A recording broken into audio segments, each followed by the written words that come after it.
I'm Clarice Kentwood. And I'm Patty Hope. And we are both comedians and Florida transplants.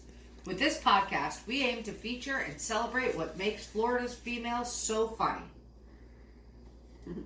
So, I had this topic I wanted to chat with you about.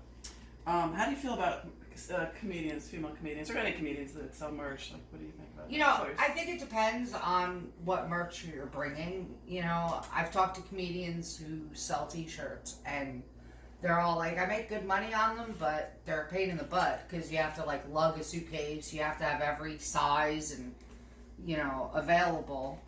So, and smaller things are probably better. Right. Can I mention the FU button on our podcast? Absolutely. I just went and saw Ron Feingold at the Magnolia, and this is one of his pieces of merch. $10.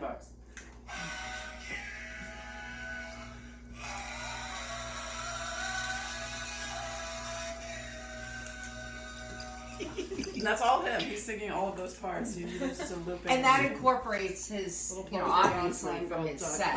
Yes, exactly. It's in his set. Yeah, do you sell merch, Ash? Yeah, I have merch. I sell beer opening keychains that just have my website on it. So it's pretty simple. That's easy to carry around. I just have a pouch of them. So, yeah. Nice. Mm-hmm. So, yeah, we are here with Ash Cash, who is a stand-up comedian who started her comedy career by taking a class at the infamous West Palm Beach Improv and has not looked back since. Ash started off doing comedy in the South Florida comedy scene. She has since moved her talents to Central Florida and is currently doing shows all over Florida. Ash has performed at the Orlando Improv, Bonkers Comedy Club, Gregory's Comedy Club, as well as many other local venues. Ash was also selected to participate in the 2023 Florida's Funniest competition. Ash's comedy content focuses on personal life experiences through storytelling. Ash also has experience in improv comedy and acting. So there's the 411. Yeah, that sounds like me. Yeah. We're so happy to have you. Happy to be here. Thank you. How did you come to be a comedian? Like, how did you get started? It's a lot of things. I mean, I've always been completely obsessed with stand-up comedy ever since I was a kid. But as a kid, it was never like something I thought I could do. But during COVID, with being locked down, and I was kind of like going stir crazy in the house, and I was working from home, so I wasn't really getting out of the house a lot. I wanted to kind of explore my creative side, so I started doing like a bunch of stuff. Like I did like voice acting classes, I did regular acting classes, and I tried out a stand-up class, which I really enjoyed. And after I finished that, I really enjoyed it. I did well, but I kind of sat on it for a while. But then about 8 months after that, I ended up going to an open mic, and I didn't do good, but like I did well enough, and it was enough of a high for me that I just couldn't stop after that. I just kept going, and I just really enjoyed it the entire time. That's awesome. That is so cool. So you did voice and acting, and you've done improv as well, right? I did take an improv class. I haven't done improv. Oh, okay. Yeah. And what did you think of that? I did enjoy that because my goal when I did that is I wanted to get better at doing crowd work and kind of thinking on the spot, because the whole point of improv is you're writing as you go. So I wanted to just get comfortable with myself on stage and everything, and I did enjoy it, but outside of the class, I never did anything more with it, but it's something I definitely want to touch on again in the future. Yeah, there's, I did online improv, which was, through Zoom, and it was a lot of fun, but you're absolutely right, like, you have to be quick. Exactly. It definitely is a different skill set, but it's also a skill set that helps with comedy. Yes, it definitely does, yeah. Mm-hmm. I like that it's collaborative too, as opposed to just getting up there telling your jokes. Mm-hmm. But yeah, I'm the same thing. I've taken a class, but I've never really joined a troupe or done the. It was fun. I mean. Yeah, it is fun. It really is fun. Yeah. Do you have a funny or unexpected, like behind the scenes? Like, what's your favorite behind the scenes kind of thing that happened? That story that you can give us. Behind the scenes, you mean like at shows, like with comedians? Yeah. I think with the shows and being behind the scenes, it's always, especially when it's like comedians, and you can have fun with. Like sometimes you kind of get into like these little roasting kind of stuff, and you make jokes about each other. So I do, I definitely do enjoy that. And then just seeing how everyone deals with a show. Like some people, need to drink. Some people need to like take a smoke. Like some people just have to be in a corner by themselves until they perform. Like it's just a very interesting environment just to see how everyone prepares themselves. Yeah, I've definitely found that like comedians are definitely a lot more social after the show. Yes. Like everybody, like I kind of, the first couple times I, did stand up, I kind of came in like a bull and I wanted to talk to all the comedians and I thought they were like rude because they were like very short. Yeah, it seems like but that. I figured it out. Yeah. Like me, I have to kind of get my set ready, so I'll sit in, when I get to it, I don't think about my set till I get to the venue because I have to see the audience, I have to see the place, so then once I get there, see what the audience looks like, then I pick out which bits I want to do. Also, not all bookers are that great about telling you how much time you're going to do until you get there, so it's like, you get there, they tell you how much time, they tell you when you're going up, then you can kind of get in the right mindset after that. So that's what I do. I wait and then I figure out my set when I'm there. Oh, so what inspires you? Like what in terms of your writing, what do you find particularly amusing? You mean helps me like come up with material and stuff? I would say like if something funny happens in my life, usually if something bad happens in my life, that usually spurs something interesting. And then sometimes I'll just remember random memories throughout my life, like I'll talk to an old friend or my sister will talk to me and she'll remind me about something that happened, or some other event will trigger another memory, because a lot of my comedy is just talking about my life and what's going on. Like I don't do observational comedy, I don't do one-liners, like it's literally all storytelling about myself and things that I'm seeing at this point, because I've only been doing it for 2.5 years, so I do want to try out other methods. I do want to try out like maybe doing observational or one-liners, see maybe I might be better at that, maybe that's my shtick, but right now the personal storytelling seems to be the most comfortable. Oh. All right, we're gonna take a little break right now for a word from one of our sponsors. Okay, and we are back here with Ash Cash telling us about her life as a comedian here in Central Florida area. Do you have any challenges or things that you seem to be running into as a female comedian, or just a comedian in general? I always get interesting responses to this question.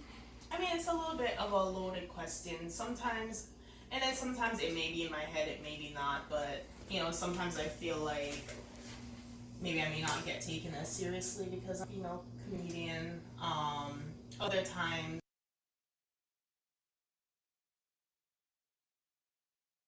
like, I also kind of get in my head of, am I getting on the show because someone thinks I'm funny, or are they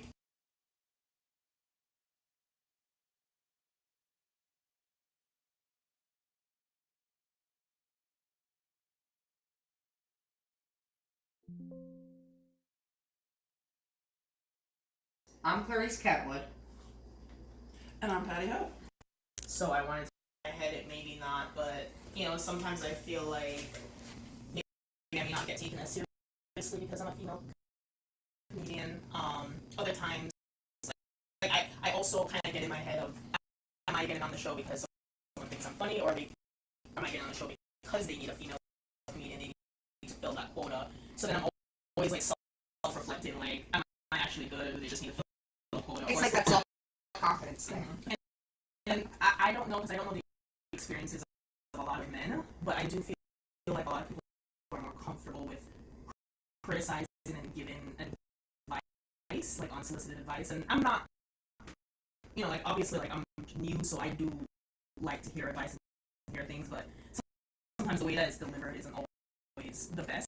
So. I got you. No, I do like, I absolutely get that. Sometimes there is that aspect of like, do the idea of whether they want you because you're a female, and they couldn't find any other female, because otherwise it'll just be a sausage fest. Yeah. I mean, I found that, I like doing shows that are multiple women. Mm-hmm. Because I think the audience seems to enjoy it more. No offense to you guys, but they don't seem to get as offended sometimes by us women than some of the topics that men can sometimes bring into the room. Yeah.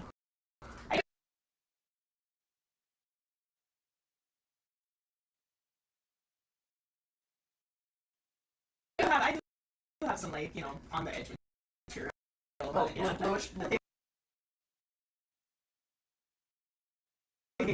yeah. I think another thing is sometimes I feel in certain, not all the times, I don't want to say this is widespread, but they try to like sexualize you more. And then, because I remember one time I sent like a headshot in, and then they came back to me and they're like, "Do you have like a sexier picture?" Because I'm trying to sell tickets, and I was just like, "Okay, well, I mean, and I didn't really like that." So that doesn't happen often, but that has happened, and that wouldn't happen to a guy. Right. And people just seem to be very, very bothered when women talk about sex. Like they always like say women are always talking about their vaginas, or they're always talking about sex, and it's like men talk about it just as much, but it's like if not more. Yeah, and I just feel like they vocalize it more when women do it, and I just don't understand that concept. Because I was just like, for me, I feel like your vagina is just it's a part of you, it's another part of your body. If I want to talk about it, I should be able to, just like I can talk about my face or my arm or whatever. It's all mine. It's for me to talk about. You know what I mean? Like I love Patty's, rejuvenation, vaginal rejuvenation. my product. I mean, that is an hilarious set. That is just, but I could definitely see that, like, women Might be offended. get taken differently in saying those kind of things. Exactly. Like twat rot. Yeah, no one Twat wants to hear rot, that. Guys don't want to hear about No one women's wants to twat hear rot, that. but it's a fact. I have a whole joke about yeast infections, and I know it makes men uncomfortable, and that makes me happy. I'm not like graphic with it, but like I just know like they hear yeast infection, and like, oh Right? my God, And they're like, like, I don't even know how to respond to that.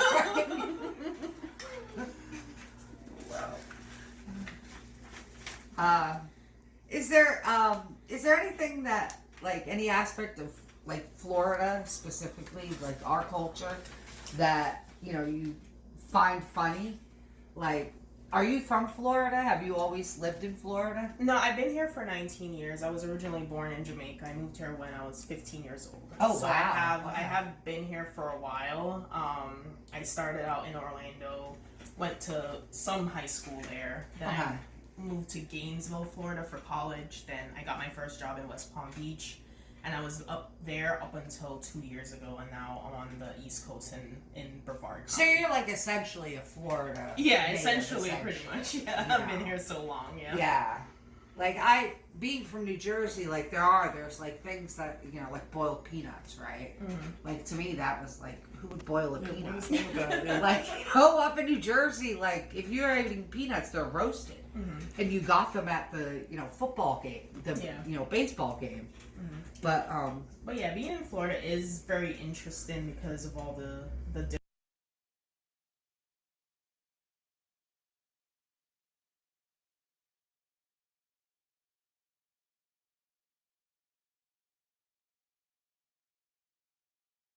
different cultures. Because I feel like we have a lot of Caribbean immigrants and Caribbean families here. Like you have Dominicans, Cubans, Puerto Ricans, Jamaicans, Haitians. Like it's a nice melting pot. And just seeing how all of that interacts with like the natives. Because you have anything from like a Cuban to like I don't know if this is an offensive term, but like a redneck. right. No, like you just have and then especially going to the University of Florida, it's like you have. Because it's such a big school, you have all of these people on one campus trying to like mix together. So I feel like that also helped me learn a lot of experiences. Yeah, that's really. Was there a lot of? Were you doing comedy? No, you started during the pandemic. Yeah. So I didn't. I wish I knew because there is comedy in Gainesville. I don't know if it was there when I went to school, but I wish I. I But yeah, there is. There's so much comedy. I would have had so much more time to do it too. Right. Yeah. Is there anything that you'd like to like specifically tell us about? Something coming up? Anything coming up?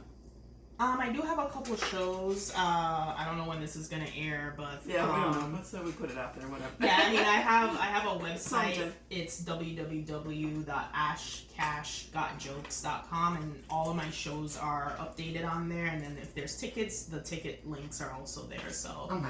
yeah, but I do shows in Orlando, in Melbourne, sometimes in Tampa. It just She's depends hitting on That's Getting out awesome. there. Is there any questions that you had? No, I don't think so. But we do this little segment that we like to call Florida Woman. And, because there's, we always hear about Crazy Florida man, things. crazy Yeah. things Florida man does. And we're pretty sure there's crazy ass women too in She Florida. finds it. Now, this is only bringing out part of the article, so you might have to tell me because I don't remember. Okay, the headline reads, Florida woman sues chocolate company claiming false advertising. A Tampa area woman has filed a federal lawsuit against the Hershey company claiming its autumn and winter-related Reese's treats are advertised deceptively because they did not contain certain details like mouths and eyes as seen on the packaging. Cynthia Kelly sued the Delaware-based company for more than $5 million in Florida's Middle District Thursday. That's all I have about it. Yeah, Have it's- mouths. Wait, So can you like, read that? they're like pictures. the I'm sorry, Reese's, can you see the pictures on the, peanut butter cups, right? Yeah. And the holidays Uh-huh. on They cut out, the Oh, the nice. packaging Yeah. doesn't The packaging look like the actual looks chocolate. well, yeah, it looks like the chocolate has cut out eyes and mouth, Yeah, right? but they're But not then when you actually open cut it, out. it's just chocolate covered. Right. But like, who For For decided $5 million? for $5 million? Did she buy $5 million $5 million worth of Reese's? I I don't don't know. understand. Where did we get to that number? I honestly don't know. She said that like the eggs are the same shape as the football. Yeah, she listed a whole bunch of them. Like It wasn't a whole- just those. There was yeah, some it was multiple like ones that she the was ghosts don't I have love eyes. Reese's so much, but if I knew I could do this, I would have tried. It's just like such a Karen move, right? That's Yeah. what I'm thinking. Chocolate Like, and Karen what if she here. sues and then like the Hershey Having a company hot is flash like, over you know here. what? We can't even afford to make the Reese's anymore. I would be so sad. Right? That is my Oh, favorite wow. chocolate. Like, of all don't time. touch That's the the thing. Reese's. And Hang the up thing on is, her, like, yeah. I don't know if it's just me, but the ones in the shapes, like the Christmas trees and stuff, I feel like they taste better. I don't know if They that's do taste They better. do, yeah. Like They are, the because like they've chocolate's got that. softer The and ch- then yeah. You can eat all the chocolate off the side and then pull the chocolate off the top. Yeah. I mean, who like, you don't get anything. Nothing you buy is the way it looks on TV. No, it's not. Like they show you even McDonald's, right? They show you the filet of fish sandwich. Yeah. I have not.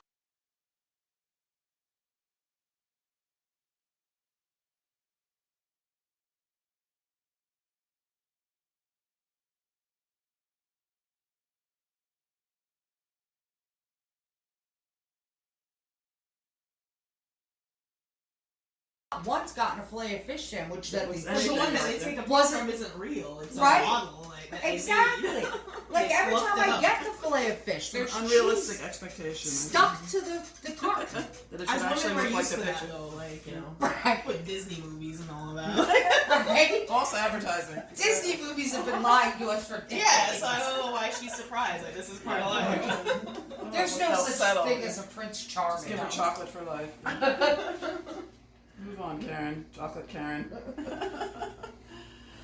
All right. Alright, well, is there anything that you wanted to add? Well, we could mention upcoming things, but again, we don't know when this will air. Will We're air. doing some more live tapings. We're gonna be with Christy B. We're going to be with Christy B at her venue in Flagler Beach, the I Crave comedy, the Crave, Coastal Crave, I guess is the name of the place. And so, yeah, and we're just looking forward to promoting, women in comedy, however you identify as one. Yeah, we're also gonna have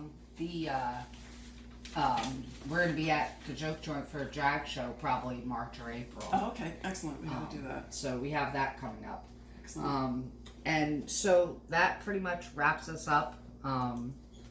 We'd like to thank Leo Zanika for producing the podcast, Eddie Boscana, our AI specialist and media support, and our sponsors for their support, and most of all, you, the listeners, for joining us. Thank you. Thank you. Have a good night. Hi. Yeah. Just kidding. Actually, I'm just kidding about just kidding. It is a video. Oh. Hey! Okay, all right, one more photo, please. Here we go. 1, 2, 3. Okay, very nice. Prompt timers, keep your eyes on this. You'll see. You'll get behind it. Okay. Is everybody ready? Okay. Come on. Welcome to Funny Florida Females. I'm Clarice Catwood, I'm Patty Hope. and we're both comedians and Florida transplants. With this podcast, we aim to feature and celebrate what makes Florida females, like our guest Rude Nafasat, so funny. So how are you, Patty? I'm doing great. How are you doing? I'm good. I'm flustered with this Stanley Cup thing. What's that? What's the Stanley Cup thing? We're not talking hockey, Patty. Oh. I mean, I know. cups. Stanley Cups. Oh, the cups? Yeah, they're, Stanley, who's made cups and insulated crap for like 50 freaking years now, puts out a pink cup, gets like 2 or 3 influencers to buy and push these cups, Okay. and now everybody needs a pink Stanley Cup. Oh my god. Rue, you've heard of this, right? Oh, I've heard of a Stanley Cup. I've been on the internet. I see you do not have the Interwebs, Stanley no. Cup.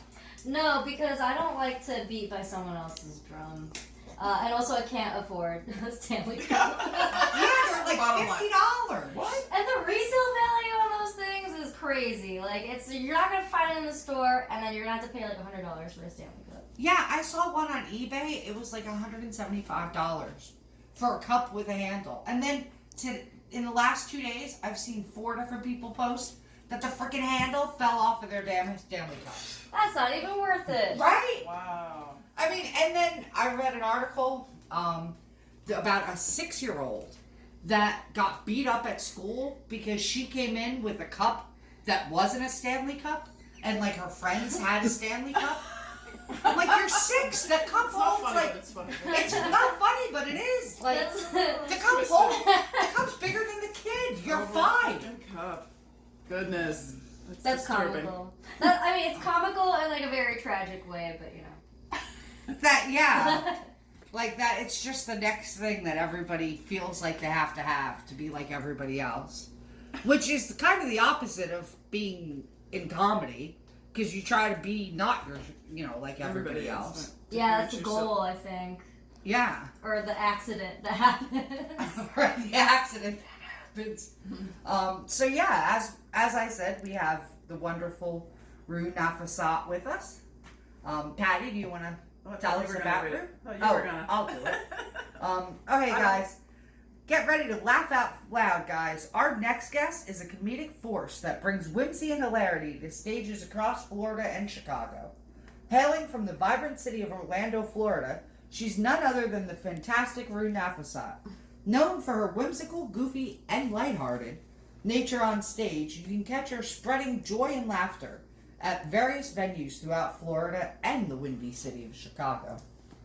Rue's not just a comedian, she's also the mastermind behind the wildly popular monthly Silly Goose comedy showcase at Breakthrough Theater in Orlando. It's definitely a comedy extravaganza you don't want to miss. So, yeah, Patty, I'm Oh sorry. my god, that was I That's your know. outro. way to thick. Like, I feel so flattered. Go girls! So yeah, let's back up a little bit. How did you come into comedy? What's your I think story? I've always wanted to do stand-up, but I can't pay attention to other people, so I didn't really watch other stand-up comedians. But then I think at a certain point, like when I was in high school, I got this mindset where I had to make sure I provided for my family rather than do these artistic endeavors. So I was like that would any sort of art or performance art was just not part of my identity at that point, because I felt like I had to just focus on being the oldest child type stuff. Because my family didn't come with a lot. But then I went to college. I did everything right with whatever everyone else expects out of me. So I just decided that hey, I think now is the time to take an improv class, which really unlocked a lot. I had a lot of fun doing it. It was the permission to be just silly and goofy and nonsensical. But you need to have a lot of friends is to do improv. So I got into stand-up. You're just gonna do that by yourself, right? Yeah, I don't have to like coordinate with anyone else's schedule. Yeah, Exactly. yeah, that was the problem when I did improv for a little while, Yeah. and that was always a problem. Was like getting 6-7 people together. Yeah, and God forbid someone has a baby and a family. Like, Yeah, just that came out, yeah. now you can never schedule anything. So what? So Chicago and here, what? Is there? You go back and forth. Or what? So I go back and forth just because my family's up there and everything. I actually started doing comedy when I was down here in Orlando. And like I go like now I go up there and it's like okay I get connected again on a couple of stages. And the turnout at my Chicago shows is great because like all my friends from like different parts of my life that I hadn't seen in a while combined with just like comedy culture in Chicago that like I have more people in Chicago coming to my shows than like in Orlando where I do shows all the time. Oh. Because you have childhood friends, you know, people like it just sometimes it hits a little funky. Friends from like different parts of my life that I hadn't seen in a while, combined with just like comedy culture in Chicago that like I have more people in Chicago coming to my shows than like in Orlando where I do shows all the time. Oh. Because you have childhood friends, you know, people you went to school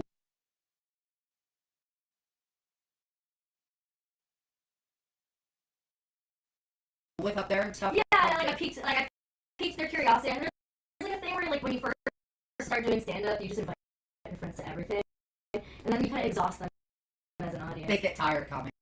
Yeah, as they've seen your set like a million times, and they see these other comics at that point a million times. But then like, I go to Chicago and I don't normally perform there, and my friends from like high school and college or whatever, they're like following my stuff online, so like seeing kind of how I've grown, and that's even more satisfying than waited and saw like a real fleshed out art performance rather than like here when you just see it. You get the more compliments, like, you know, you're better than the last time you were here. Yeah, it's like when you go back home and you're like mom is like a lot more happy to see you because she hasn't seen you in a while. It's just like, come on. That's cool. So, do you have difficulty, like, you were talking about your personal life and then doing the comedy. So how are you balancing that now, or how is that working out with your life now? It's something. I think in my day-to-day life, I feel like right now I'll feel a lot more skewed to comedy than my personal life because it takes a lot of your time if you want to do it. Yeah. If you want to do do it you do away. something else? Like, do you have another job on the side? Yeah, I that have you a do? day job that I got with my science degree, so it's like a boring like computer job. Well, there you go. But that helps because it's like I mostly work remote for that, and that helps so that I can like be in wherever I need to be to do comedy. Yeah. And plus, you can, no boss around to be like, "Are you writing comedy, bro? You're supposed to be doing computer stuff." Yeah, honestly, he's probably on Facebook scrolling too. So. Very good. Do you have what's one of your like favorite stories about either on stage or off stage about doing comedy? About doing comedy or something bad that I did that I'm kind of proud of after the fact. Oh, we're happy with those stories too. Well, I haven't figured out a way to like talk about it on set, but there was this one time I was feeling really good. I had just like closed on my house, my first home, Nice. and I was like, you know how to just make this high go even higher? Do comedy. So I go to an open mic and I'm trying to like do a set, but you know how these open mics and bars are. Not everyone's like. They're not all there for comedy. Yeah, they're not there for comedy. They're not listening. Sometimes there's a TV on with the sports game going at the same time. Yeah, or it's like their friends are just there and trying to have a good time, and there's some dude talking about his dick on a mic. You're like,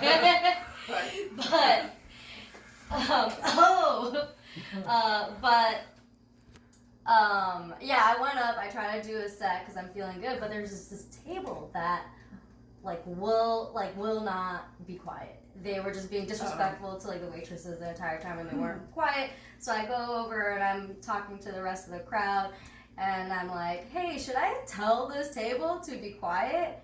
And the one guy at the open mic listening was like, "Yeah, do it." And that was enough for me. So I walk off the stage with the mic and try to like say, "Hey, can you be quiet? I'm trying to do some new material here." I was trying to be polite, but I also had a microphone in my hand. And the like biggest, like burliest guy at the table was like, "No." And that like switched something off on me where I was just like, I just like got ticked off, and it wasn't the right way to handle it, but I tried to like take this man's like can of beer out of his hand, just put it somewhere else on the table, but he was holding onto it too tight, so I crushed a full can of beer in his hand. Oh my god. Oh my god. And then went back on stage. I got the light, so like, people were not happy with me for a very long time. Like people in the comedy world or people in the audience? People in the comedy world. Well, people in the comedy world that night, because I was third on the open mic list. Oh, so yeah. Pissed this guy off. Yeah, I just like messed up the room for the entire time, and like they were like yelling. It was a whole thing. Oh my god. But I'm proud of myself. One, the waitresses hugged me after, so I figured it couldn't be that bad.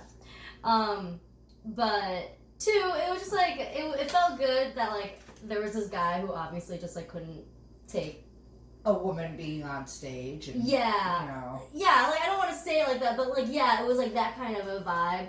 And I just showed him like. Well, I mean, the way he was like, no. Like, Yeah. that's No. just, It was just with a lot of attitude, just like big, and like, why are you doing that? And it just like it felt like a lot of like crazy power, where I was like, okay, well you're gonna tell me no, well you can't, so here. Oh no. Oh, that's great. Wow. Yeah, I'm. Sometimes I have one of those episodes once a year. You have to have one as a woman. like, what's one of the, I'm sorry, I lost my train of thought there. What do you think some of the challenges of being a female comedian? I saw you just did a video with, Ash, Cash, Yeah. and some other females about, We're gonna link to women- that on our. yeah, we're gonna link to on that our on our podcast of the, female comedians. Yeah, I think it's they see you as a woman first, and before they see you as an artist or a comic. Like they don't see, they just like don't see that first. And I don't know. I have always done male-dominated fields. Like I took lots of classes in physics, and I work in like a male-dominated STEM industry. thing. Yeah, just like being in STEM. But I never felt like fully like, oh God, like feminism needs to be here. More than when I'm in like when I started doing open mic comedies, and I was like, wow, I feel like I'm in the 70s. Right? Yeah, Nothing has sometimes changed. Yeah, it the is. rules. Yeah. Yeah. Because it's just like all about like if you present yourself just slightly skewed, it could be seen as like, oh, you're just trying to be hot on stage and have people listen to you, which is true to a certain extent. But like I'm saying like actual Well, I mean, smart should they words. expect female comedians to get up on stage and just be like, you know, as ugly as we possibly could, just so that, you know, like Yeah, we're not like too why hot on stage? why can you have an absolute hunk of a man up in like a suit and like say like funny things and like everyone love him, but I can't have a nice Brazilian blowout? Show a little and- cleave. Yeah, like not even cleave, just show my ankles. No. Freckles. Like there's, you should be able, like if you look good, you feel good, you're gonna perform well. I don't see Yeah. what the problem there is. I agree. Yeah, I've run across the idea that a lot of times you get introduced as a female comedian Yeah. instead of just like where the booker will introduce everybody else as this great comedian, but then when it comes to the women, it's like a female comedian. Like it just sometimes it hits a little funky. Yeah, it does, because it's like the first thing they comment on is your appearance, right? For me, like, they just always are like, oh, what a cute little girl, and like I feel it's like almost infantilizing sometimes when you know you're writing like pretty good stuff, if I say so myself. I'd rather you say I'm funny than pretty. Yeah. You know, at that point. Yeah, like I put so much work into it. I actually produce shows in the area, and you're still gonna call me just a female comedian? Come on, man. Come on. Do you think there's a difference between Florida and Chicago in terms of like your material and like are there jokes that? Yeah, I'll say blend definitely a different audience. I think Chicago, I just understand a little bit more because I know the areas that I would hang out in, and I grew up there. I went to college there. I kind of grew up with that like state of mind thinking. Florida can be challenging because there's not a lot of people that can relate to my experience as much as they would in Chicago. So, but I will say, working my material out here in Florida has made me a lot, like, it has helped be pretty good in Chicago, so. Because there's also probably a lot more of a diversity in, like, ages here than maybe that you see in Chicago, right? Yeah, right. Like you go to more rooms where, like doing a set at Gregory's is way different than doing a set across the coast in like Tampa, like at the Gimmick. Completely different audiences. Yeah. Do you come up like toward the villages and whatnot? I actually haven't done comedy in the villages yet, so I don't know what that would be like. I'm kind of scared. Right.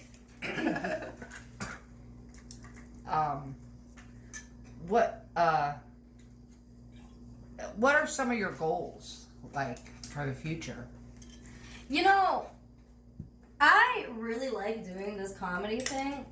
So, like, short-term goals, I definitely, this year, I want to get into featuring, and I want to deliver, like, a good feature set and just, like, become a feature, while also kind of doing host gigs, but that's, like, my goal for this year, is just do a feature set. Tell us a little about the Silly Goose. Yeah, it's a show that I produce in Winter Park. We started off with stand-ups, right? It's primarily a stand-up showcase, but in the middle we have a Duck Duck Goose section where we have a guest improv troupe that come in, do their thing, and it's just a very lighthearted stage that it's fun. You guys should come around sometime. Yeah, maybe we'll have to check it out. Yeah. Maybe we'll do we'll do Live taping. a live taping or something. Yeah, we could Yeah, we that could would square be away awesome. some time for that. That'd Yeah. be interesting. Yeah, that'd be awesome. Well, we have a segment that we like to call Florida Woman. And because there's so, you hear about the Florida man stories, crazy things Yeah. Florida men do. Well, we figure there's some crazy ass Florida women too. Yeah, probably. So, She's finding them. I don't know how she's finding them, but she's finding them. So here, this. You're welcome to comment on our today's Florida woman. Florida woman slings mac and cheese potato wedges during bizarre. That's right Here we go. there. You ready? Okay. A Florida woman is facing multiple charges following a bizarre incident at a convenience store in Brevard County. Mercy Thomas, 23, of Cocoa, was arrested on charges of robbery by sudden snatching, battery, no, that was a thing, criminal mischief, and witness tampering, officials said. On January 6th, police officers responded to the convenience store at the blah, blah, blah, blah, blah, and they entered. The woman reportedly was throwing food and damaged merchandise. The incident was captured on surveillance video, blah, blah, blah. Later, let's see, this is her husband? Could be seen yelling at a husband and wife who were in the store before throwing a container of mac and cheese. She then went on to throw the store's potato wedges on the ground. I don't know. but yeah, like What happens? I guess she went into the store and they didn't have something she wanted, and she got all pissed off and started like throwing food around the store at them. Have mercy. Like- That's well, It conflated more. They're like other people got involved. It's just Yeah, so like- random. while that's crazy, that's like absolutely nuts.